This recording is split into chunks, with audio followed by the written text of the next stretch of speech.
মধ্যে এই নয়নতারা গাছগুলো লাগিয়ে দেবো। তার জন্য এই প্রথমে এই কাগজটা দিয়ে দেবো, দিয়ে এই যে পাতা তরকারি ছোবা টোবাগুলো দিয়ে দেবো। বেশি মাটি দেবো না। আমি এখানে মাটি করেছি জৈব সার, মাটিটা আমি করে রাখি 12 মাসের জন্য।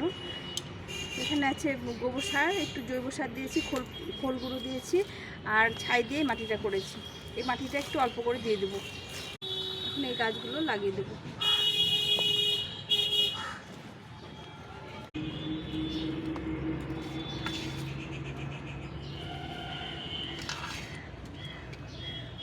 লাগানো হবে তখন গাছের উপর সাপোর্ট দিয়ে জল দিলে গাছের গোড়াগুলো নড়ে যায় না। এই গাছগুলো আবার যখন বড় হবে তোমাদের সঙ্গে শেয়ার করব। গামলায় গাছগুলো লাগিয়েছিলাম, দেখো গাছগুলো কত ফুল ফুটেছে। ভিডিওটা ভালো লাগলে লাইক শেয়ার সাবস্ক্রাইব করো।